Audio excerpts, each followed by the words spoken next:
This girl just told reception she's a Richardson. Can you believe it? The audacity. Richard Whitmore III's voice booms across the country club entrance, gold Rolex flashing as he gestures wildly. Next, you'll say you own the place, right, sweetheart? Maybe claim your daddy's the president, too. The crowd laughs, phones rise to record. A black teenage girl stands at the gate. Sir, I am Jasmine Richardson.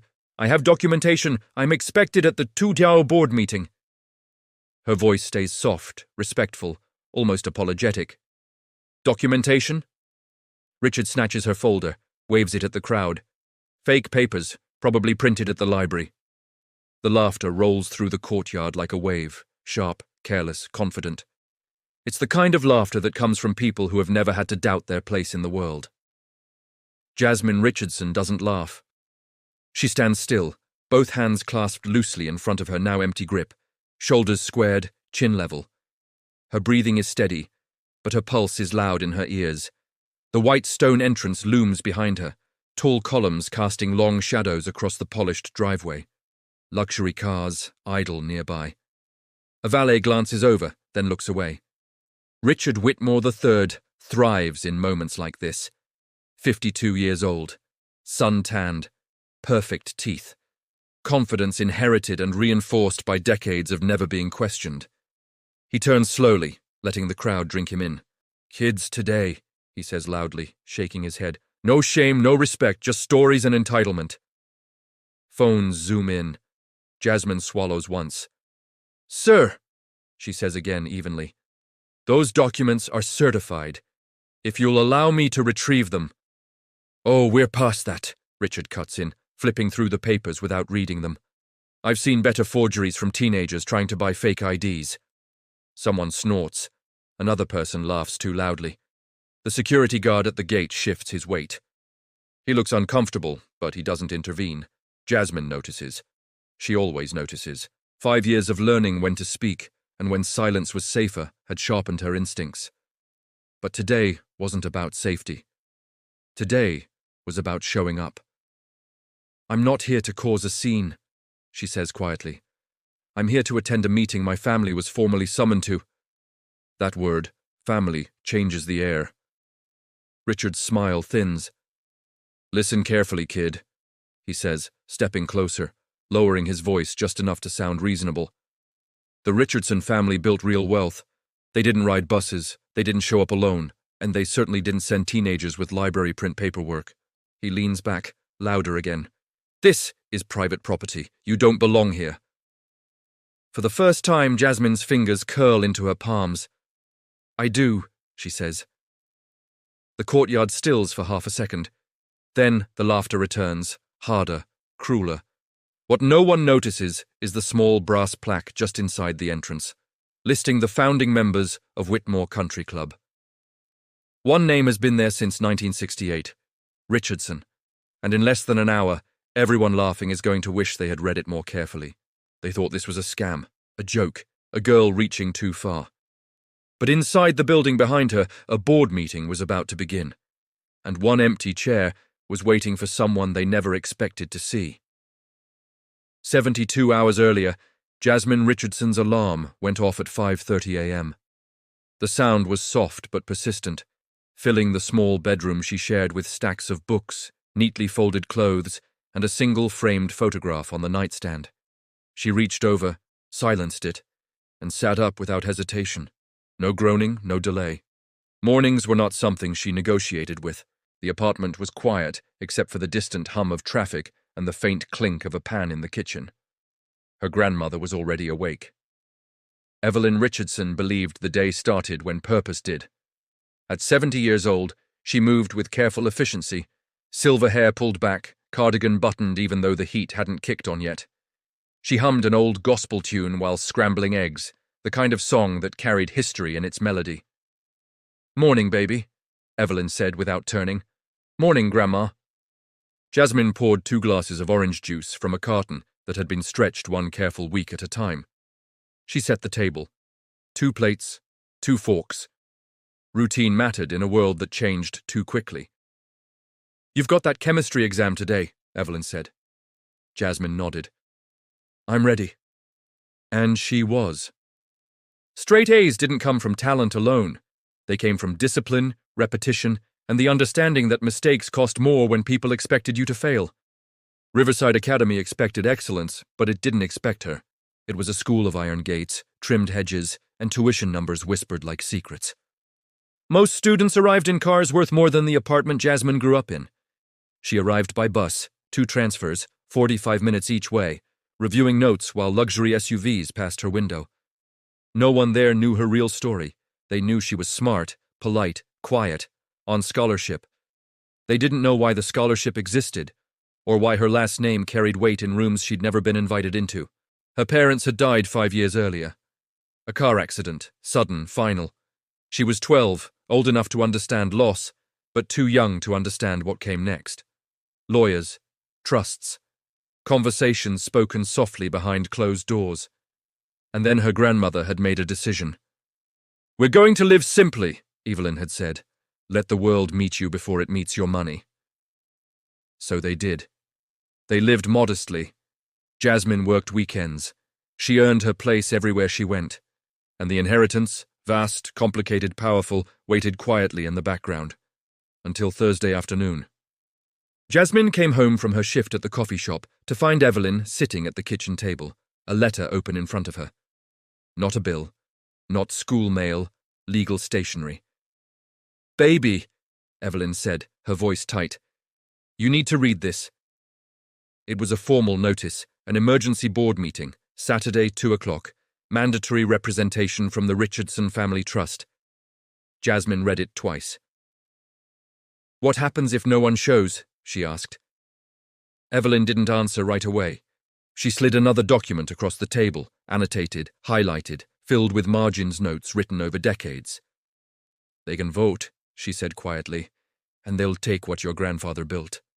Jasmine looked down at her hands. "What if I go?" she asked. "Alone?" Evelyn's head snapped up. "I want them to see me first." Evelyn searched her granddaughter's face and saw something familiar. The same calm stubbornness that once built an empire against closed doors. "Then go," she said softly. "But be ready."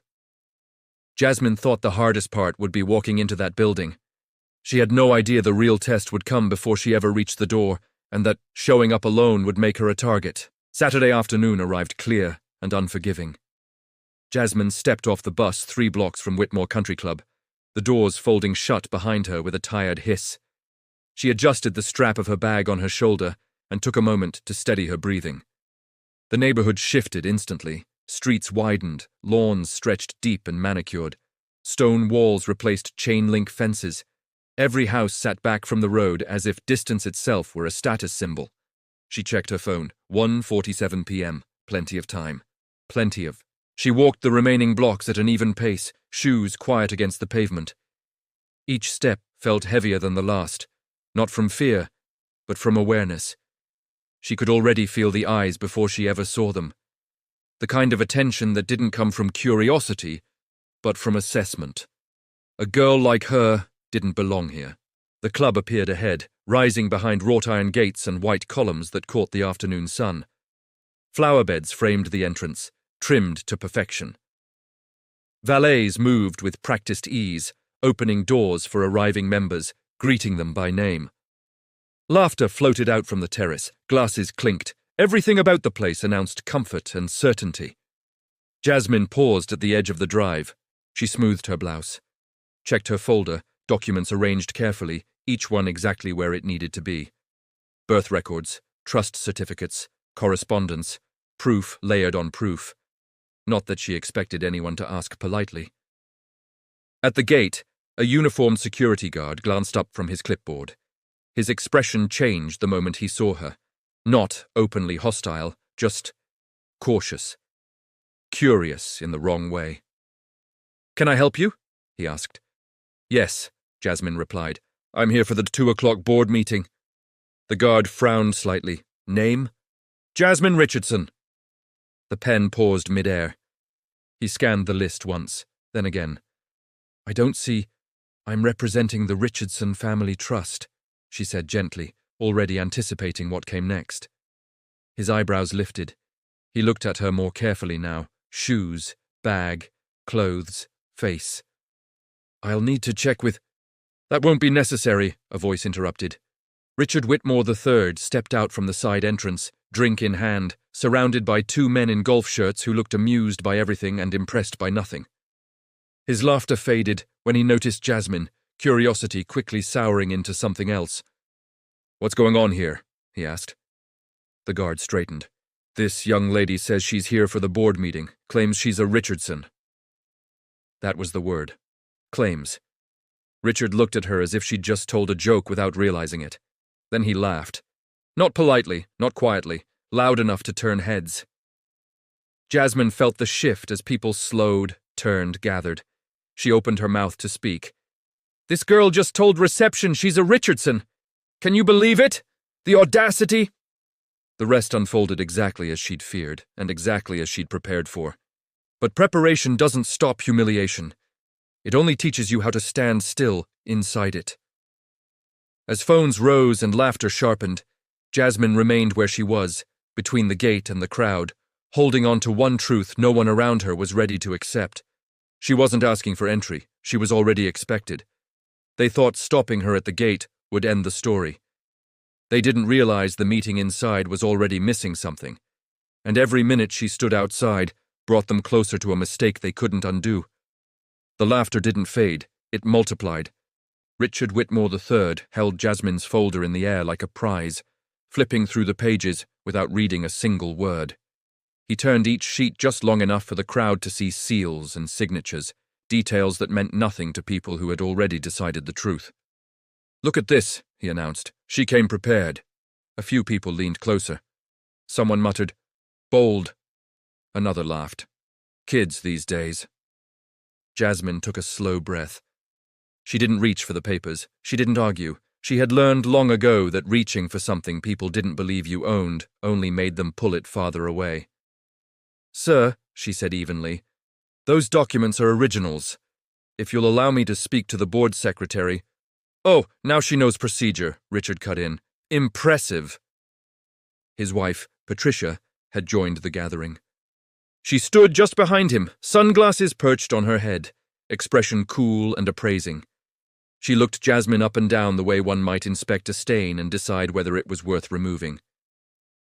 "Sweetheart," Patricia said softly, "did someone put you up to this?" Jasmine met her eyes. "No, ma'am." Patricia smiled thinly. "That's a shame." The crowd tightened, forming a loose circle, not aggressive, just interested. Interested enough to film. Interested enough to whisper. Interested enough to let something ugly happen without stopping it. Richard's tone shifted. The humor drained out of it. "You understand," he said, stepping closer, "that impersonating a deceased family is a crime."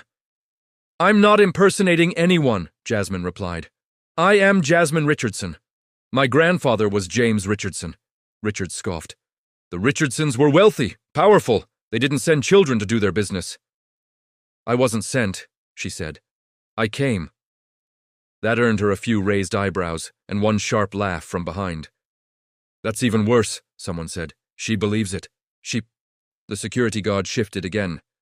"Mr. Whitmore," he said quietly, "maybe we should verify." Richard didn't even look at him. "This is how scams start," Richard announced. "Confusion, paperwork, sympathy." He turned to Jasmine. "Let me guess. Tragic backstory?" "My parents died," Jasmine said calmly. Patricia gasped. "How convenient." The word landed like a slap. Something cracked then, not in Jasmine's voice but in the air around her. The amusement hardened into certainty. They weren't just laughing now, they were deciding. "You know what happens next?" Richard said, lowering his voice. "We call the police." The phones tilted closer. Jasmine's heart began to pound, but she kept her posture straight. "I've done nothing illegal." "Identity theft," Richard replied. "Fraud. Trespassing." "I was invited," Richard waved the folder again. "By who?" "Your imaginary lawyer." She swallowed. "Lawrence Carter. He represents our trust." That name sparked another round of laughter. "Oh, this just keeps getting better," Richard said. "Now she's name-dropping." He turned to the guard. "Call it in." The guard hesitated, just a fraction of a second too long. "Now," Richard snapped. The radio crackled. Jasmine felt the weight of the moment settle in her chest. Inside the building behind them, the boardroom clock was ticking toward 2 o'clock. Papers were being laid out. Seats were being filled. One seat would remain empty. And the people laughing had no idea what that absence was about to cost them. They thought calling the police would silence her, but every accusation was being recorded.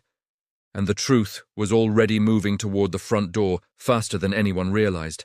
The patrol cars arrived without sirens, just flashing lights, slow and deliberate, pulling into the circular drive as if summoned by certainty rather than urgency. 2 officers stepped out, hands resting casually near their belts, eyes already scanning the scene. Richard moved first, he always did. "Thank God you're here," he said, walking toward them with open arms and practiced relief. "We've got a situation." The older officer, broad-shouldered, confident, nodded. "What seems to be the problem, sir?" "This girl forced her way onto private property," Richard said, gesturing toward Jasmine without looking at her. "She's impersonating a deceased family, waving around fake documents, trying to access a private board meeting." The officer turned to Jasmine. His expression shifted, not harsh but firm, assured. "Is that true, miss?" Jasmine met his gaze. "No, sir. I'm here legally. I'm Jasmine Richardson." Richard laughed sharply. "See? Still sticking to it." The second officer, younger, watched quietly, eyes moving between the documents in Richard's hand and the girl standing alone in front of them. "Do you have ID?" the older officer asked. "Yes," Jasmine replied. "And certified trust documents." "Which are fake," Richard interjected. "I checked." No one asked how he knew. The officer nodded slowly, already drawing conclusions. "Miss, we're going to need you to come with us while we sort this out." "For what reason?" Jasmine asked, her voice steady despite the sudden tightening in her chest. "Possible impersonation and trespassing. I was invited," she said again. "There's a board meeting at 2 o'clock. I'm expected." Richard smirked. Expected by who? The ghosts? A few people laughed nervously. Jasmine's hands curled into fists. "Please," she said, turning back to the officers. "If you call the county clerk or the state registry, that can be done at the station," the officer replied. "Right now, you need to comply." Inside the building, the meeting had begun. No one there knew what was happening outside. No one could hear the quiet click of metal. Jasmine felt the cold bite of handcuffs around her wrists. The sound was louder than she expected. Final. Phones surged closer. The crowd leaned in. Patricia raised her phone higher. "This is unbelievable," she said. "Trying to scam her way into a country club." Jasmine didn't cry. She didn't yell. She stood still as the officers guided her toward the back of the patrol car, humiliation pressing in from every angle. The documents fell from the folder, scattering across the pavement. No one helped pick them up. Inside the club, the empty chair sat untouched. Outside, the truth was being loaded into the back seat of a police car. And the mistake, so confidently made, was now irreversible. They thought the handcuffs ended the argument. But one man in the crowd had gone very quiet, and he remembered a name no one else wanted to hear. The courtyard should have relaxed once the patrol car door closed. In moments like this, people usually dispersed, satisfied, entertained, reassured that order had been restored, a problem identified, a solution delivered. But no one moved. The reason stood just beyond the crowd, leaning heavily on a cane. Harold Whitfield had arrived quietly, as he always did. 84 years old, one of the original members, a man whose name still carried weight in rooms he rarely spoke in anymore. He had watched the scene unfold from a distance, his lined face tightening with every word he heard. "What's all this commotion?" he asked. Richard turned, relief flooding his face. "Harold, nothing to worry about, just a con artist trying to scam the club." Harold's eyes narrowed. "A con artist?" "She claimed she was a Richardson," Richard added, laughing lightly as if the matter were already settled. The laughter didn't reach Harold. He took a step closer. "She said she was a Richardson?" "Yes," Richard replied, obviously lying. Harold went still. Dead still. "That family didn't die out," Harold said quietly. The words didn't carry far, but they didn't need to. Richard's smile faltered. Harold, that was decades ago. Harold shook his head slowly. James Richardson had a son. I knew him, watched him grow up. His voice wavered, not with age, but memory. That boy had a daughter. The crowd shifted. Phones lowered an inch. Patricia frowned. Even if that's true, she said carefully, that doesn't mean this girl. What was her name? Harold interrupted. Richard hesitated. She said, Jasmine. Harold closed his eyes. That's it, he whispered. The silence deepened. James named her himself, Harold said, after his wife's favorite flower. The color drained from Richard's face, not all at once, but enough to notice. That's a coincidence, someone muttered. Harold's grip tightened on his cane. James told me she had his birthmark, crescent-shaped, behind her left ear. Patricia's phone lowered completely. Richard forced a laugh. Harold, you can't expect us to… Where is she? Harold demanded. Richard turned slowly toward the patrol car. The crowd parted. Harold walked faster than anyone expected. His cane tapped sharply against stone as he reached the cruiser and peered through the window. Jasmine looked up. Tears streaked her face now, but her eyes were unbroken. Harold inhaled sharply. She had James's eyes, James's jaw. That same quiet defiance. He turned to the younger officer. Please, he said, voice firm.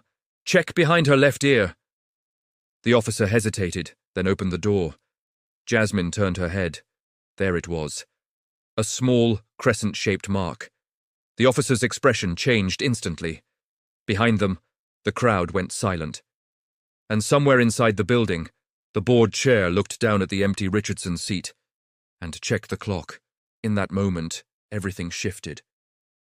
The truth had a witness now, and the people who laughed were about to realize they'd made their biggest mistake in public. The first thing to change was the air. It went from sharp and confident to heavy and uncertain, as if the courtyard itself had realized something irreversible had just occurred. The younger officer stepped back from the open patrol car door, eyes wide, hand hovering uncertainly at her side. Sir, she said quietly to her partner, she has the birthmark, exactly where he said. The older officer's jaw tightened. Inside the cruiser, Jasmine sat frozen, wrists aching, heart pounding. She didn't speak. She had already said everything she could say. Harold Whitfield turned slowly toward the crowd. That mark, he said, voice carrying now, has been in the Richardson family for 3 generations. No one laughed. Phones were still recording, but now they shook. Richard Whitmore III stood motionless, his confidence draining by the second. Harold, he said, forcing calm, that doesn't prove ownership. Anyone can know old stories. Stories? Harold snapped. I signed the charter with her grandfather. That did it. People stepped back instinctively, as if distance might protect them from what was coming. Inside the club, the board chair's phone buzzed. She glanced at the screen, frowned, then stood abruptly. Excuse me, she said, already moving. Her heels echoed down the marble hallway as she pulled up the security feed on her phone. What she saw stopped her cold. A police car. A handcuffed girl. Harold Whitfield standing beside her. Oh no, she whispered. Outside, the patrol car door opened fully. The younger officer unlocked the cuffs with shaking hands. I'm so sorry, she murmured. The metal fell away. Jasmine flexed her wrists, red marks blooming around them. Then the club doors burst open. Victoria Ashford descended the steps with purpose, pearl necklace catching the light. She took in the scene in one glance. The officers, the crowd, the girl she hadn't seen in 5 years. Her breath caught. She walked straight to Jasmine. Jasmine? She asked softly. Jasmine looked up. Yes, Mom. Victoria's composure cracked. Oh my God, she whispered. She turned sharply to the officers. Remove those cuffs immediately. They already have, Harold said grimly. Victoria faced the crowd. This meeting is adjourned, she said coldly. Effective now.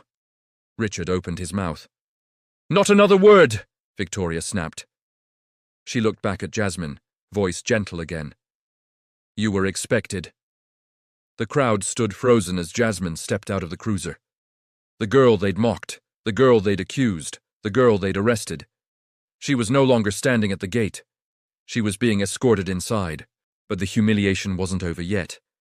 Because what happened next, inside the boardroom, would strip Richard Whitmore of everything, right in front of the same people who laughed. The boardroom doors closed with a quiet finality that felt louder than any shout outside. Mahogany walls, floor-to-ceiling windows overlooking the golf course, oil portraits of men who built their wealth before most of the city existed. 11 board members sat frozen in their seats as Jasmine entered between Victoria Ashford and Harold Whitfield. Every eye went to the chair, the one with the small brass nameplate. Richardson dust had settled into its edges. Victoria stopped behind it and rested her hand on the back. "This seat," she said evenly, "has never been vacant. It has only been waiting." Jasmine lowered herself into the chair. The leather creaked softly. Across the table, Richard Whitmore III stood rigid, hands clenched at his sides. The confident man from the courtyard was gone. What remained was calculation and fear. "This is highly irregular," he said. "She arrived late. There was confusion. There was humiliation," Victoria corrected, "and an unlawful detention. Harold's cane tapped the floor once. And a public disgrace." Richard turned to the others. "Surely we're not pretending a teenager can just walk in and overturn decades of governance." Jasmine spoke for the first time inside the room. "I'm not here to overturn anything," she said calmly. "I'm here to stop something that doesn't belong to you." Victoria adjusted her glasses. "The restructuring proposal," she said, "required unanimous consent. That consent is now impossible." A murmur rippled through the room. Richard's face reddened. "This is absurd. You're choosing theatrics over business." Victoria leaned forward. "You chose spectacle when you mocked her at the gate." Silence, then the doors opened again. A man in a tailored suit stepped inside, briefcase in hand. "Sorry I'm late," he said calmly. "Traffic." Jasmine exhaled for the first time in an hour. Lawrence Carter. He placed the briefcase on the table and opened it. Documents spilled out. Certified, notarized, undeniable. "I represent Jasmine Richardson," he said. "Sole trustee, 35% ownership." Richard stared at the papers. His hands trembled. Victoria didn't look at him. "Motion to suspend Richard Whitmore, pending investigation," she said. Hands rose, one by one. The vote was unanimous. Richard sank back into his chair, color draining from his face. Outside, phones were already uploading. Inside, a legacy was being reclaimed. But the board's decision was only the beginning. Outside those doors, the world had already seen the video, and Richard Whitmore's fall was just getting started. By the time Jasmine stepped back outside, the crowd had doubled. 2 news vans idled near the entrance, logos already glowing under mounted lights. Reporters whispered urgently into phones, replaying footage, matching names to faces. The story had escaped the gates faster than anyone inside the boardroom could contain it. A teenage girl, handcuffed, claimed to be an heiress, confirmed in public. Richard Whitmore III had not just been wrong. He had been seen being wrong. Jasmine stood at the top of the steps, Lawrence Carter beside her, Victoria Ashford just behind. Cameras snapped, microphones surged forward like a tide. "Miss Richardson, is it true you own part of the club?" "Were you really arrested?" Lawrence lifted one hand. "My client will make a brief statement." The noise faded. Jasmine took a breath. "My name is Jasmine Richardson," she said. "I came here today to attend a board meeting I was formally invited to. Instead, I was mocked, accused of fraud, and detained." She paused. Not for drama, but because the words mattered. "I told the truth from the beginning. It just wasn't believed." Behind the cameras, whispers spread. Some faces looked ashamed now, others looked stunned, a few still looked defensive. Inside his car, parked just out of view, Richard Whitmore stared at his phone as notifications exploded. Texts from partners, board members, friends who suddenly remembered other appointments. One message stood out. Video has reached 1 million views. He refreshed. 2 million. Outside, Jasmine finished speaking. This isn't about revenge, she said. It's about accountability. Lawrence gently guided her back inside. By evening, the fallout was complete. Richard's name trended online. Sponsors issued statements distancing themselves. The club announced a formal investigation. At home, Evelyn Richardson watched the footage in silence. When Jasmine finally walked through the apartment door, her grandmother pulled her into an embrace that said everything words couldn't. "You stood," Evelyn whispered. "That's all that ever mattered." Jasmine nodded, exhaustion settling into her bones. But the story wasn't over. Not even close. Because truth doesn't just correct a moment, it demands consequences. The public had seen the video, but what investigators found next would turn humiliation into something far more serious. The investigation began quietly. No press releases, no cameras. Just sealed files, locked offices, and a forensic accounting team that didn't care about reputations or legacy. They cared about numbers, and numbers, unlike people, didn't lie. For the first week, Richard Whitmore III told himself it would blow over. People always overreacted online. The outrage cycle would move on. A suspension didn't mean guilt. Audits were routine, formalities, annoying, but survivable. Then the requests started coming in. Bank statements, vendor contracts, consulting invoices. Development records tied to the club's recent renovations. Richard delayed, asked for extensions, claimed administrative errors. That only made the auditors dig faster. What they found wasn't a single mistake, it was a pattern. Contracts awarded to companies that didn't exist 6 months earlier. Consulting fees paid to shell firms with no employees. Overpriced landscaping projects billed at 3 times market rate. Each trail led back to the same place. Entities connected to Richard, routed through layers meant to look legitimate. By the 3rd week, the total crossed 7 figures. Victoria Ashford read the report in silence, glasses perched low on her nose. When she reached the final page, she closed the folder slowly. "Get legal," she said. Immediately. Meanwhile, Richard's world was shrinking. Friends stopped answering calls. Business partners returned emails with carefully neutral language. His wife stopped defending him publicly, and then stopped speaking to him altogether. The club released a second statement. Preliminary findings indicate financial misconduct. That was all it said. It was enough. It was. At Jasmine's apartment, life returned to something like normal. At least on the surface, she went to school, took exams, worked her shifts, but every spare moment was filled with meetings, briefings, and decisions she'd never expected to make at 17. "You don't have to do all of this at once," Lawrence told her gently. "I know," Jasmine replied, "but if I don't, someone else will try to."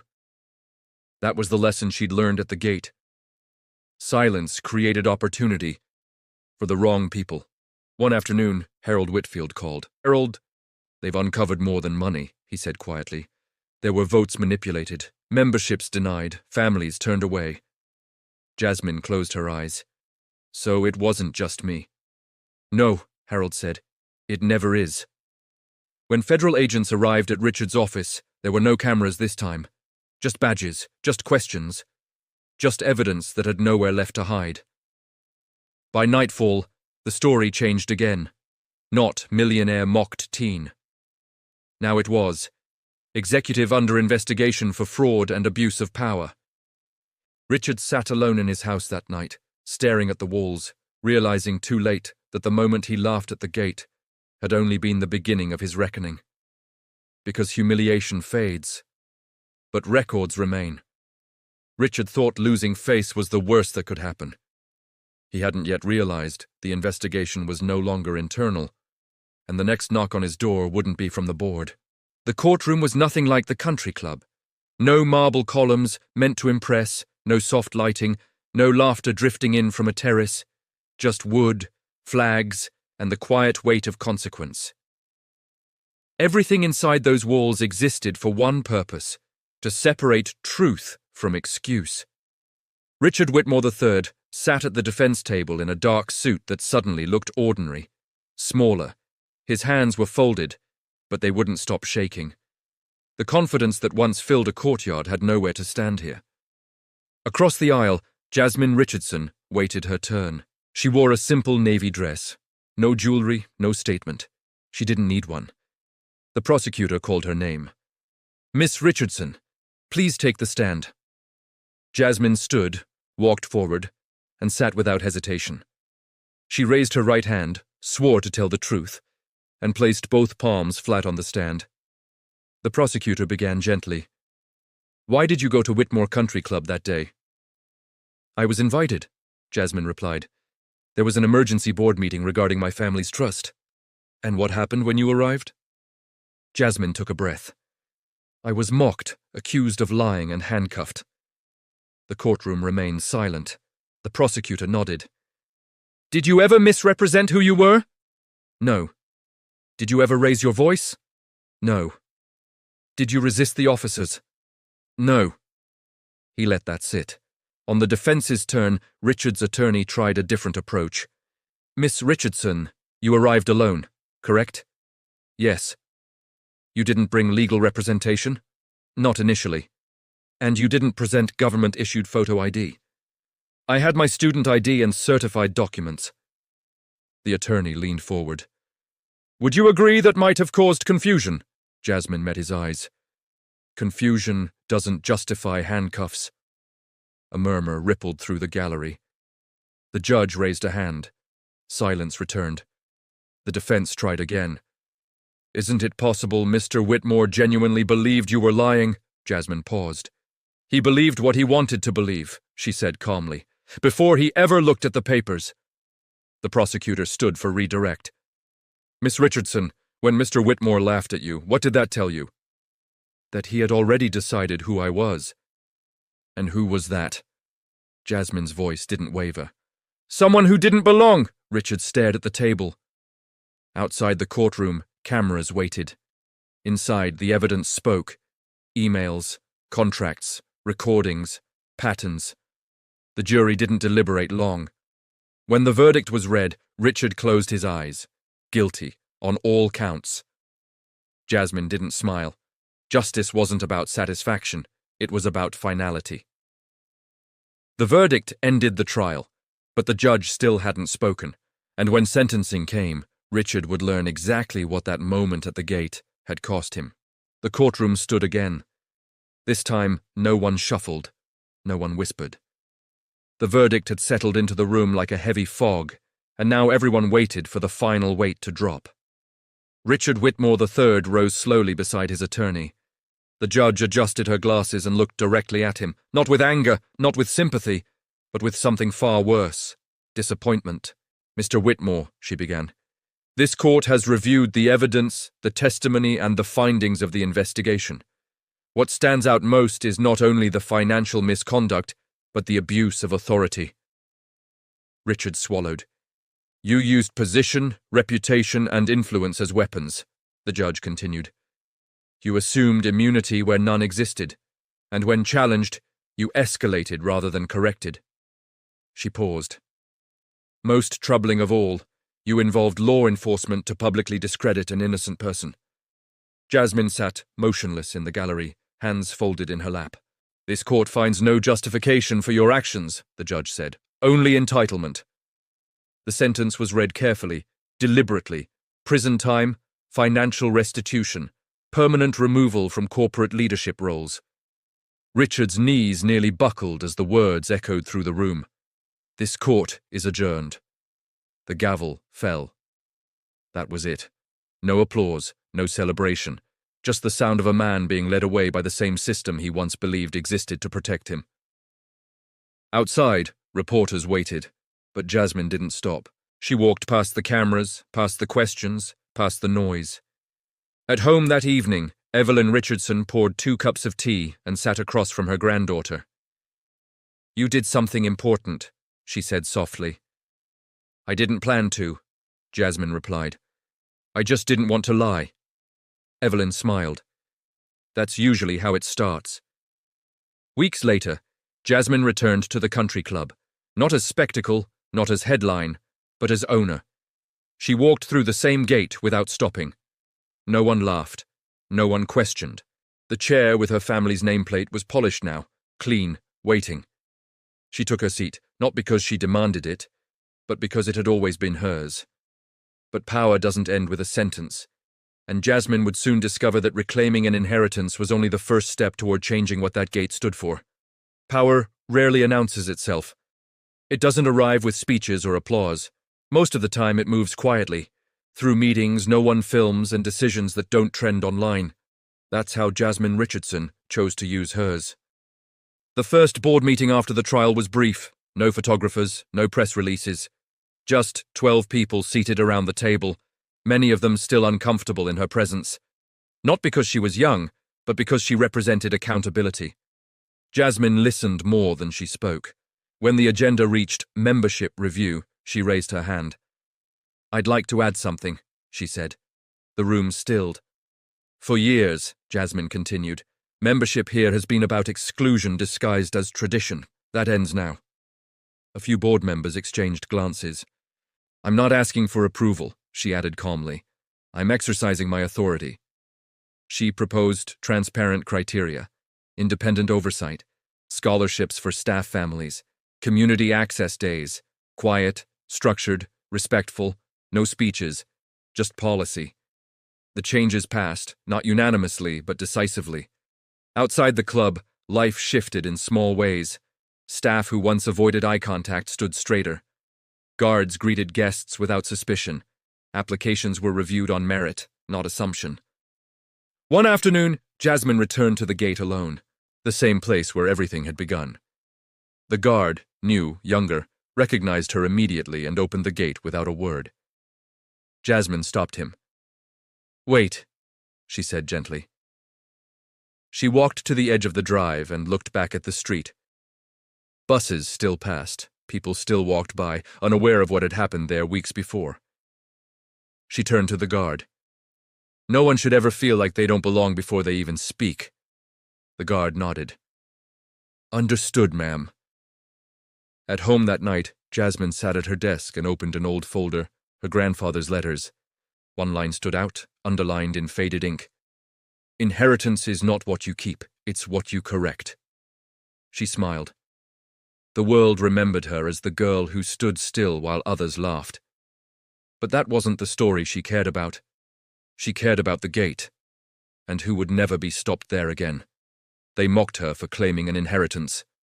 What they never expected was how she'd change what it stood for. Some stories end with justice. Others end with silence. This one ends with a reminder. The gate didn't change because people suddenly became kinder. It changed because one young girl refused to shrink when the world told her she didn't belong. She didn't raise her voice. She didn't beg for belief. She stood still, spoke the truth once, and let it hold its ground. And that's how power really shifts. Not through outrage, not through revenge, but through quiet certainty that cannot be argued with. Somewhere, right now, someone is being laughed at for telling the truth. If this story proves anything, it's this. Truth doesn't need permission. It only needs time. If this story moved you even a little, don't scroll past it. Like this video so more people see stories that matter. Subscribe to this channel for powerful, true-to-life stories that expose injustice and restore faith. And leave a comment below. Do you believe truth always wins in the end? Your engagement helps these stories reach the people who need them most. And don't leave just yet, because the next story will shake you even harder. A 9-year-old girl, a so-called accident, and a stepmother whose story doesn't add up. When the child finally speaks in court, everything collapses. Click the video on screen now. You won't believe what the child exposes.